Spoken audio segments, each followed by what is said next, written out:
What is going on, everybody? Hope you're all doing well and you've all started the week. I don't know why I'm looking here. Camera's there now. Hope you've all started the week with the right foot forward. So we've got a new week. We've had some action on the charts already, although we are starting to come back down from that, from these recent pumps that we've been seeing. So I'm going to sort of discuss in this video how I'm seeing the charts. We're going to take into account, why did we see, a nice pump up here, right? A nice relief. Also, we're going to talk about what's going on around the world economy, how it's, all correlated to the stocks and everything that's going on in the world. And, all of this, putting it all together, like I always say, like a puzzle piece, putting all these different pieces to the puzzle to give us a better perspective of of when we are looking at the charts. So guys, don't forget to subscribe, hit the like button, hit the notification bell and all that kind of good stuff, and let's get straight into the intro.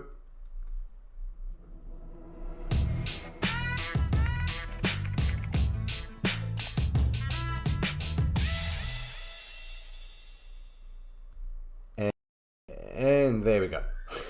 I'm still getting used to all these buttons and toggle switches and everything else. So anyway, let's dive straight into the chart, see what's going on. Let's get rid of OBS. So you can see already, look, we've got a big red candle here. This is the daily chart. Let's just get a quick overview first of the weekly, because it was what I have been saying in the last few videos, what I was looking for and what I'm always generally looking for, especially when we have big movements in price like we've seen. This last weekly candle closed at around 31,200, there or thereabouts, with a very long wick. And this is exactly what I was saying that I wanted to see. Ideally, I wanted to see it close just a little bit higher, but a good candle from my perspective to see some kind of, at least some kind of temporary relief. As I said before, when we do see massive price action, especially where we've had, look, what, 1, 2, 3, 4, 5, 6, 7, we're on the 7th weekly candle, in the red zones where everything's going down. We need to find that point where the chart and the cryptocurrency markets especially is going to be taking that breather. Now, of course, this isn't just crypto, it's everything else in the world. But since we're talking about crypto right now, you can see we're in levels now where we were on our lows last year, which is a good place to be at the moment. We certainly, if we're looking from an optimistic point of view and we want to see the price go up, we certainly don't want to be going below these lows of 28,000, or at least staying there for a prolonged period of time. So, anyway, before we dive into this and analyze it a little bit more detail, let's just sort of see generally what's going on. Okay, we're still up in the last 24 hours about 4%. This was obviously higher. We did start, in fact, let's just quickly go to the 4 hourly. No, let's look at the 1 hourly. All right, in the hours, what was it, about 12 hours ago, we're seeing those kind of pumps to finish off those weekly closes. So, prices are now sort of settling again, and it's like I said, we're getting that area of breathing space. The market has done a big move and it now needs to kind of breathe, and that's where we are. Again, Cardano and Solana quite correlated together, which has been quite interesting to see. Generally all coins in the last 24 hours not been doing too bad. Of course, now this could have a knock-on effect, or will have a knock-on effect, if we see the Bitcoin prices go back to the daily, so we can see a better idea. If we start to see that we're chopping around, this sort of area, okay, if we're going to stay in this sort of area, then we're going to see the altcoins not doing too great. Okay, now let's get rid of that.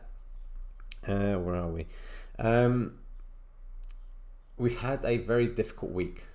We had a very difficult past few weeks, but especially last week, we had a very difficult week indeed. You had obviously, the Bitcoin price tanking. Obviously, not just the Bitcoin price. The stock market, the S&P 500, the Nasdaq, everything was kind of tanking.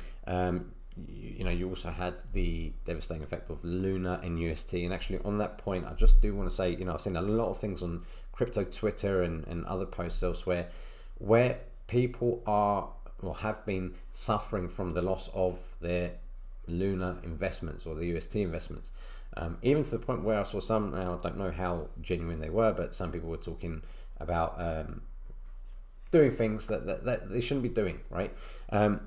If you have been burnt with Luna, okay, or anything in the markets, you have to, again, like as I've said before, keep that emotional attachment as much as you can separate. Now, of course, it's never nice to lose money, but when you are going to volatile assets, okay, like cryptocurrency, especially, you know, in the altcoin realm, no matter how safe you may think it is or how good of a play you may think it is, you have to always understand that there is always that, you know, added risk. So you have to have a good spread in terms of your investments, not just in crypto, not just in stocks, you know, maybe in some real estate, maybe in some you know, stocks and shares, index funds, whatever, but also having a good risk balance, right? How are you managing your portfolio? So let's say you're just looking at cryptocurrency. Are you all in on Shiba? If you are, I would like you to rethink your investments. Right? Again, as always, none of this is financial advice,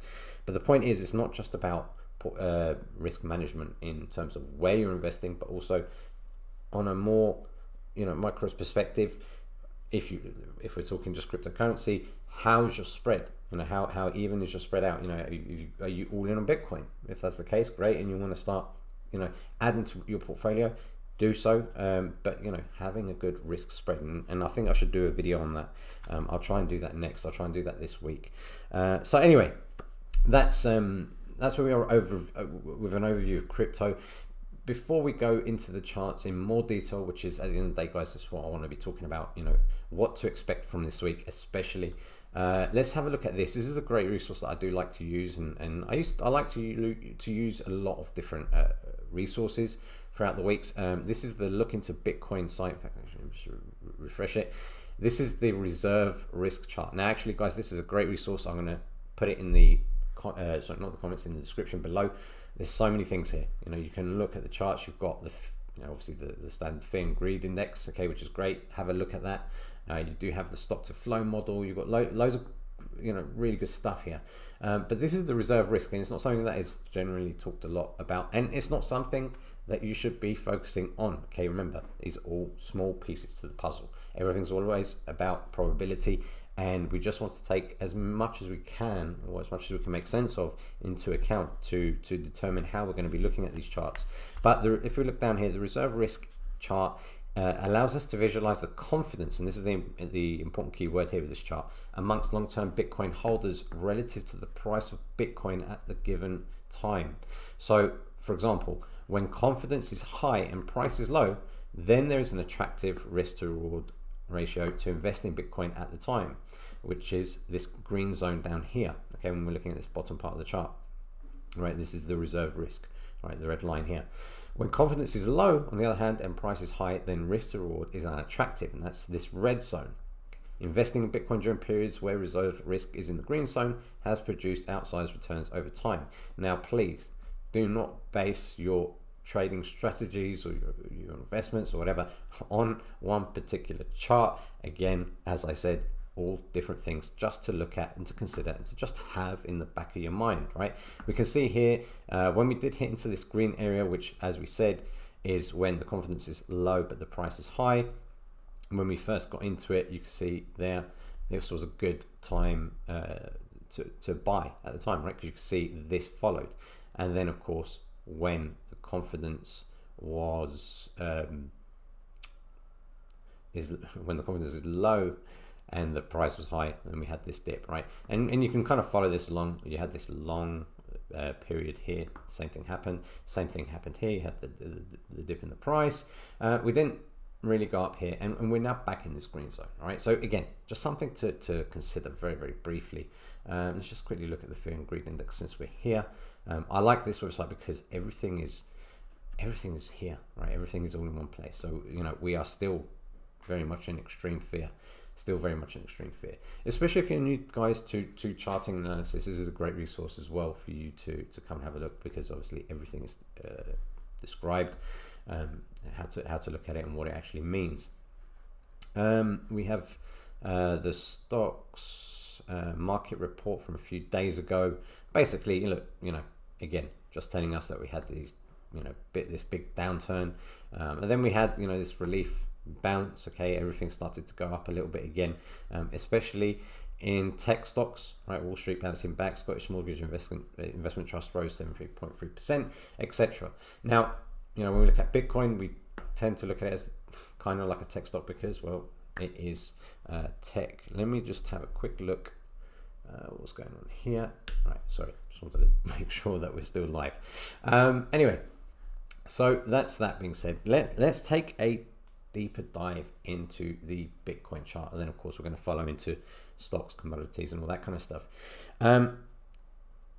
If you're investing for the short term, if you're investing for 6 months, a year, or if let's say you're leverage trading, you're doing very short, swing kind of trades or whatever, then fine, play that, like that. But the one thing that I like to say to everybody, especially those that are new getting into crypto, or friends and family that come to me and say, how do they invest and what do they do?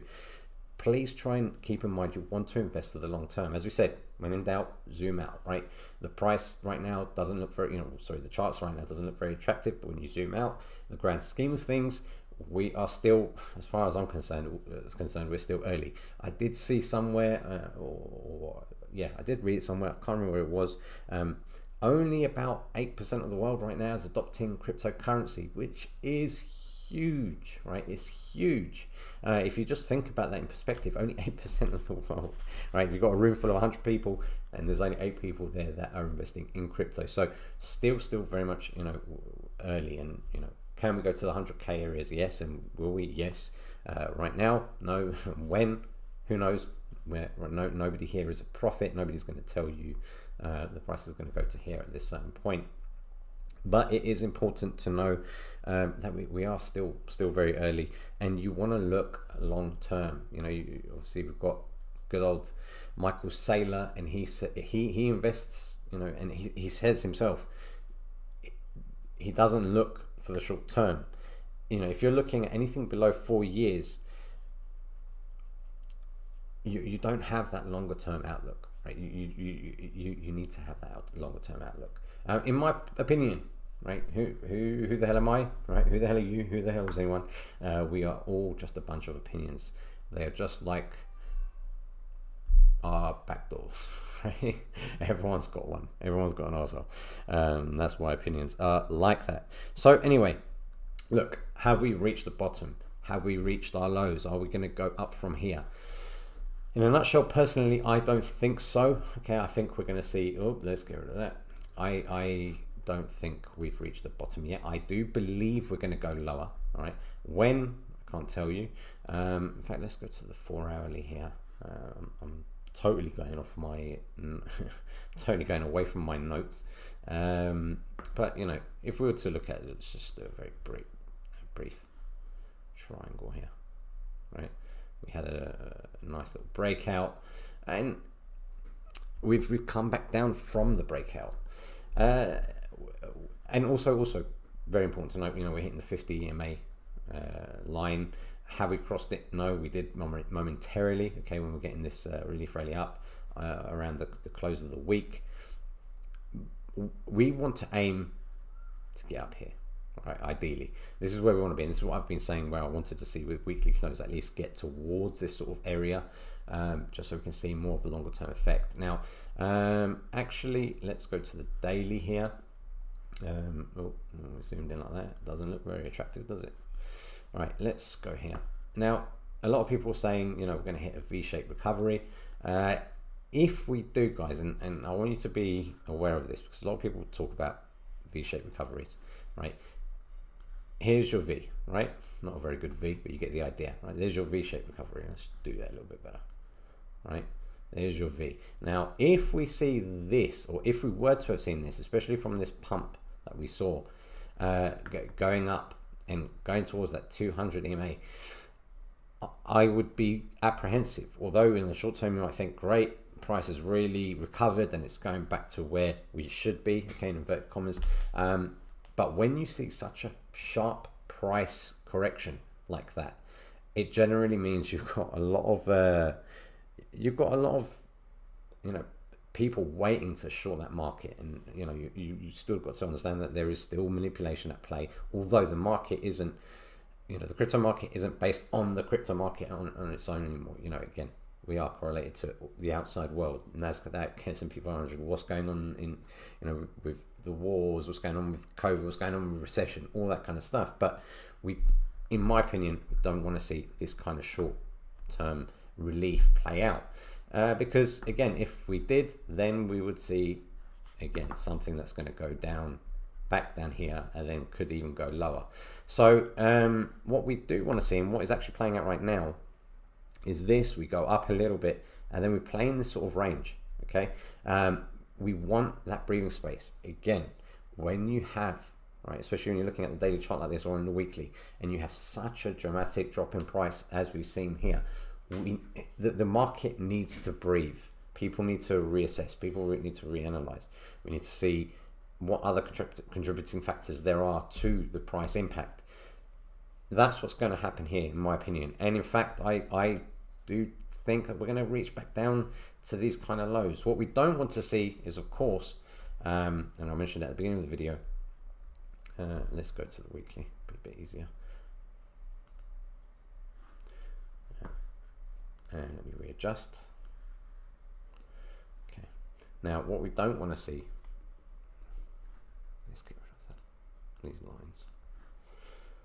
Make it a bit more nicer to see. Right, we are here, right? We are at the lows of last year. Okay, we had our big run up. We came down, right, in, you know, middle of 2021. These were our lows of last year. We are in that zone. Okay, a good place to be for now, and a good place to work from. However, we do not want to see, if we're looking at price, and we don't want to see price going down, because at the end of the day, who does?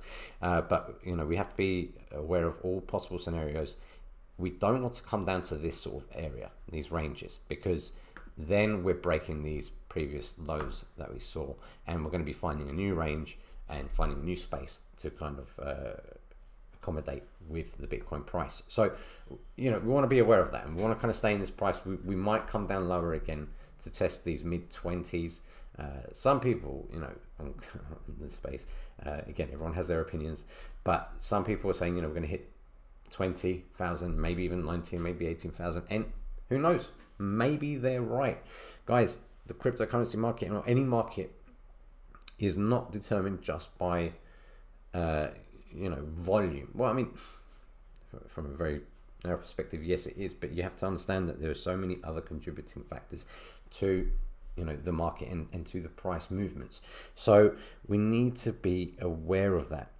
Now let me just go back to my format here of what I'm going to be talking about.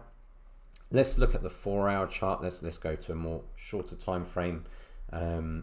We can see here, you know, we had this bit of a relief here, this bit of breather, and we're hitting we're hitting high lows, all right, at the moment, which is good.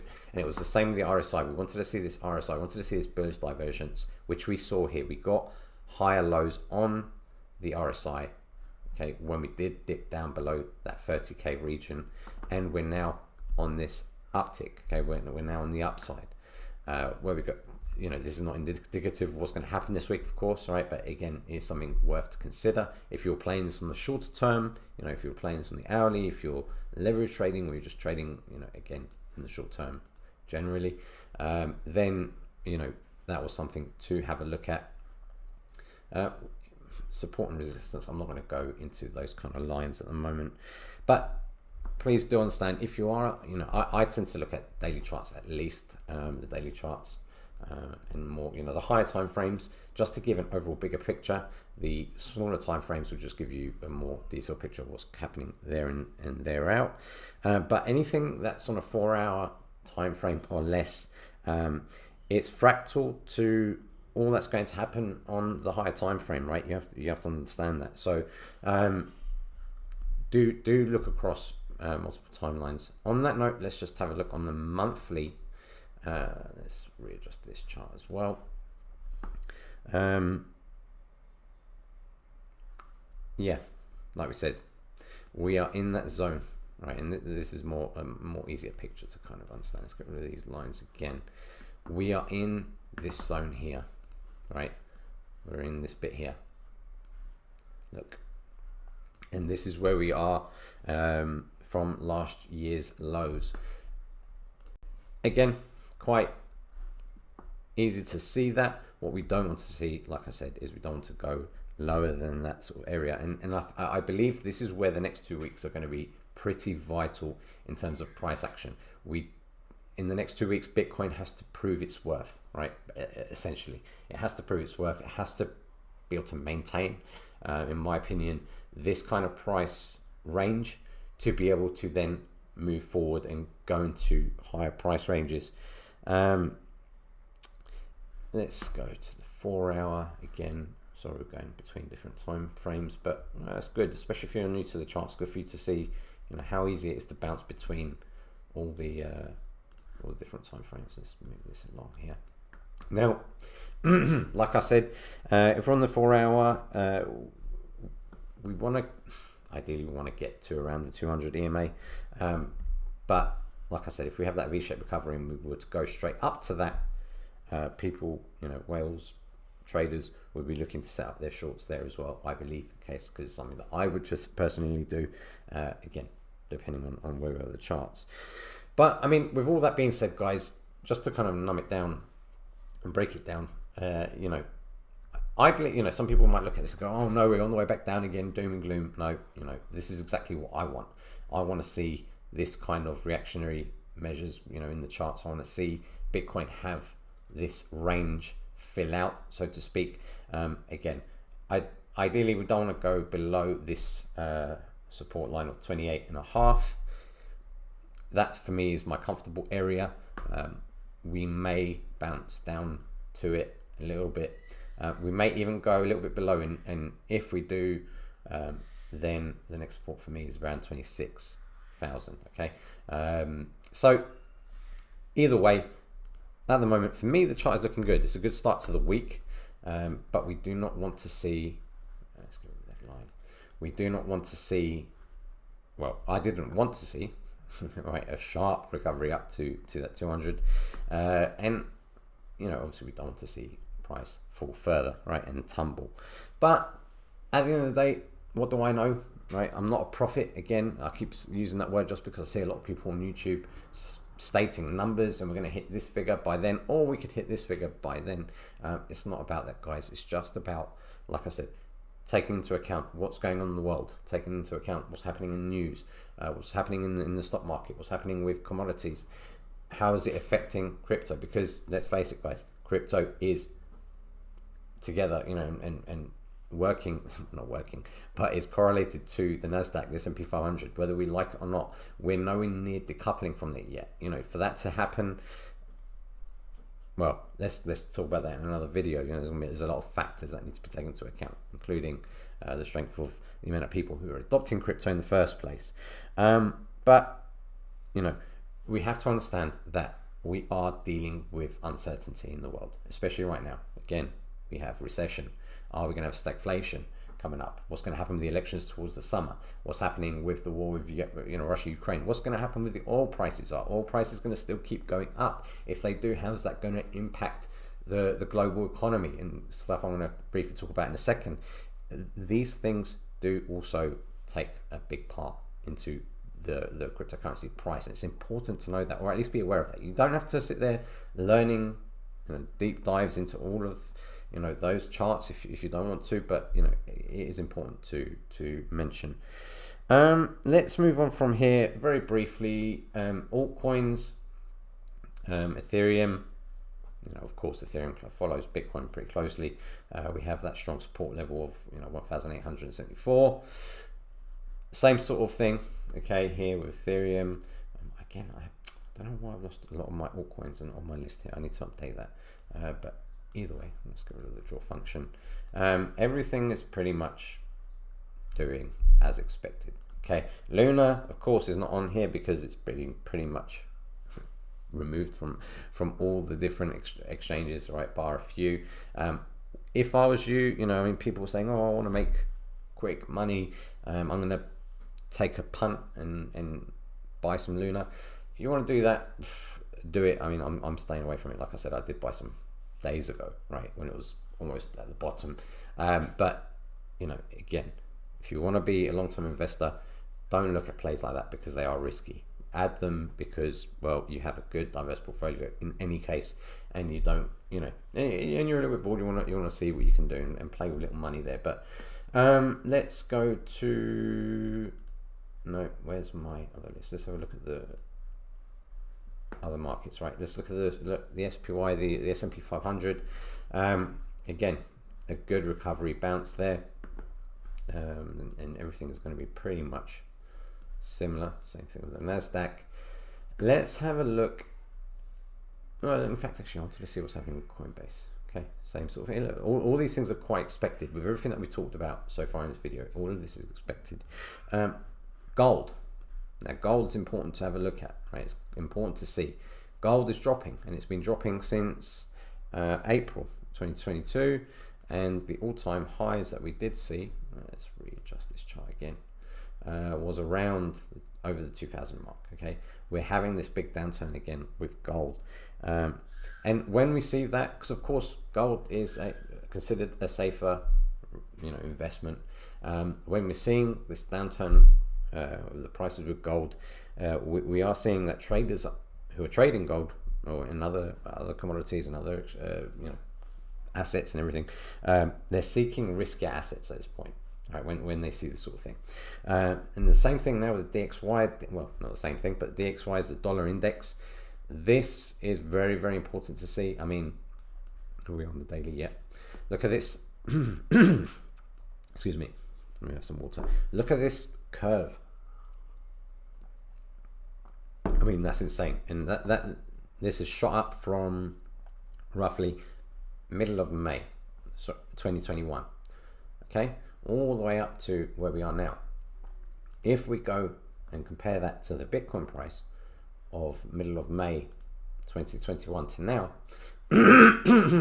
excuse me, middle of May we were up here, right? We were in the 65k zone, and of course we did have this big price increase here, but overall we've gone down.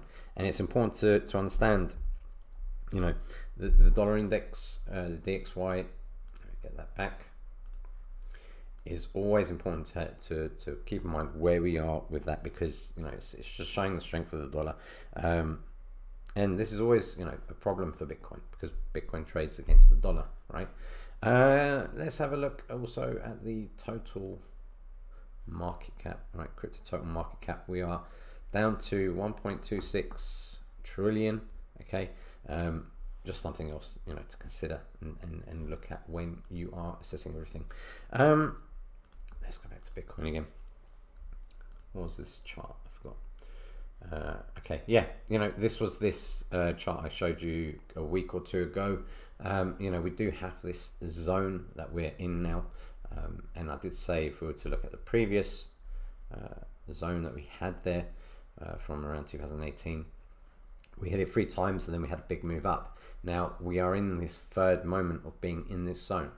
So yes, at some point, as long as we can hold the strength here and we don't go below that level of around 28, right, and under 28, or we don't stay there for too long, and we can stay in this area, I do believe that at some point we will head back on up.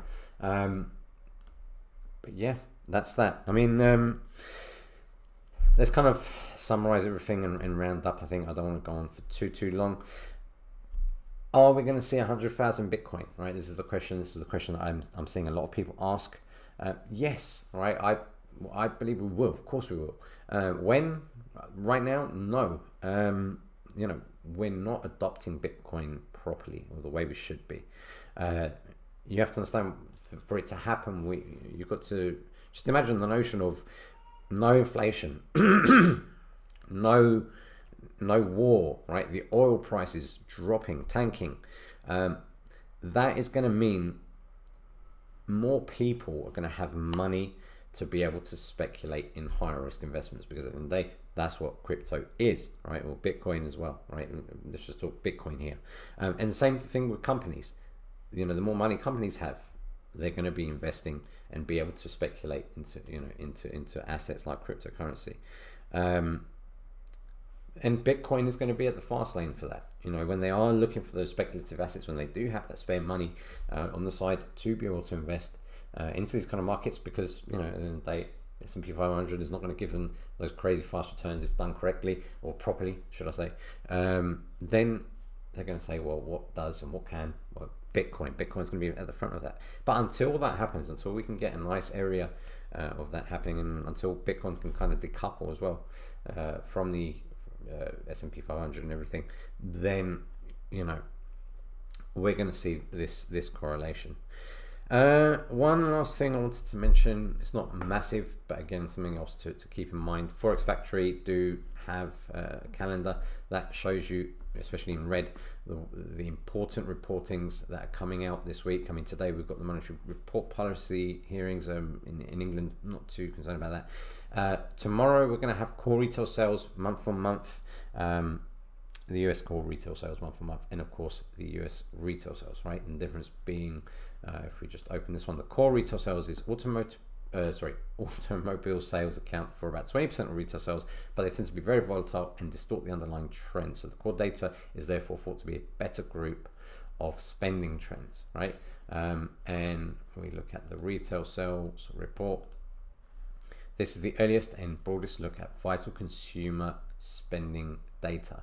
Massive, right? This to me is going to be important. I want to see how, once this report comes out, how is that going to affect the prices? Well, what's going to be the knock-on effect to this? It's the primary gauge of consumer spending, which accounts for the majority of overall economic activity. Now, if that doesn't ring any, you know, bells for you, then look into these reports. Look into why they're important. It's gonna important, especially to the market movers. This report will, I'm just looking at my notes here, what else I've got to talk about, because I don't take too much time, but yeah, this report will have an impact on the dollar index. How traders are going to come and how they're going to look at the charts from here on in, or from when those reports are put out, reflected on how likely BTC is going to move up or down. Of course, right, it is going to reflect how Bitcoin is going to be moving out and about. Look, why, right? Why does it affect the charts? Why does it affect the stock market? Why does it affect crypto? Because at the end of the day, if, you know, everything's expensive, right, due to inflation, people are not, especially like the everyday person, they're not taking their income that they're making and frame them into investments, especially investments such as cryptocurrency, which are, you know, much more higher, riskier assets, because, well, you know, things are getting more expensive. Gas for their cars getting more expensive. A holiday once a year that people might only have the luxury to take is going to be expensive. So people are saving their money, and these kind of things are going to obviously be reflected into people investing, and obviously not just people, companies. If you look at companies that say importers and distributors, right, people that are importing goods into a country, they're using big, you know, lorries or ships to import the goods from, and if the gas or the oil prices are sky high, then that's going to impact the prices that they're going to set their products for sale. So all this stuff does matter, right, in a global sense, in a grand scheme of things. And at the end of the day, this is the impact of inflation. It is the impact of inflation. We can just see how the FOMC has, you know, the impact has on Bitcoin, right? And these are important things to know. But anyway, look, I digress. I knew it. I've gone on a completely wild tangent here. I know we were supposed to be just looking at the price, but anyway, look. In short, guys, let's finish this video off. I don't want to talk too much about this. We are just under the 30K region again, right? This seems to be our number right now that Bitcoin is fighting. Okay, so I said this in a few videos back, 30K is a psychological number. We're going to be fighting up and down, above and below it for some time, and that's what I want to see. Okay, again, I did not want to see this. Okay, although in the short term might look quite appealing. It will set us up for failure, in my opinion. With everything taken into consideration, for me, we're going to see this, which is what we've kind of already done here, and then we're going to kind of consolidate and find a range, maybe even come down a bit more sharper. Okay, maybe not as low as this, but maybe to the 24,000-25,000 level, and you know, at least one more time before we take an uptick. But again, what do I know? That's just my take on the market at the moment. Let me just get OBS up here just to see what's going on. Yeah, I think we can wrap the video there. So look, hope you've all enjoyed the video, guys. This video was just to kind of encapsulate what's happened in the week. I was waiting for that weekly close to close above 30k. We did. Would have been nice to see a bit higher, but anyway, we're in a range that I'm typically happy with. If you're looking at shorter time frames, please do so with caution, especially now. You know, if you're going to put your triangles, you're going to set your triangles out. In fact, let me just go back to the chart here. Just very briefly, if you're going to do basic things like, you know, this and see, oh, you know, hey, you know, we've hit a breakout now, and you know, we did hit the breakout, but look what's happened. We're coming back down to those levels. We are at a volatile time, so do take that into account. Switch the screen. There we go. Just take a breather. Dollar cost average. If you are looking to dollar cost average, if you've got a plan set where you're investing, you know, the first day of every week on Monday, let's say $100, $1,000, whatever it is, keep that going, right? Because it takes out all the stress of trying to find a good buy-in zone. If you're just dollar cost averaging on the downs, again, keep a look at the charts, but please do take into account we are not just in the world of cryptocurrency. We have to take other things into account, into consideration. Like I said, we've got this report coming out tomorrow. Once it is out, I'll probably do a video as to what the report is and what could be the impact of that. Okay, we kind of addressed it today. But yeah, guys, be careful, be safe out there. Don't do degen plays. Don't buy Luna because you think it's really cheap now. It could go back to its $100+ level. Maybe it could, maybe it can, maybe it can't. All right, I know there's talks about contingency plans with it, but at the end of the day, invest safely, invest well, keep a good spread out in your portfolio of investing in general sense. If you're looking at just cryptocurrency, keep a good spread, and also risk management, very, very important there. If you've got any comments that you would like on these videos, if there's anything that you would like me to talk about in more detail, please throw them down below. Just another reminder, guys, if you can, please subscribe, like this video, share it. It will be very much appreciated. Hope you have a cracking start to the week, and I will see you after I have another sip of water. Means I've been talking too much. Anyway, I'll see you on the next video, guys. Enjoy your week, and yeah.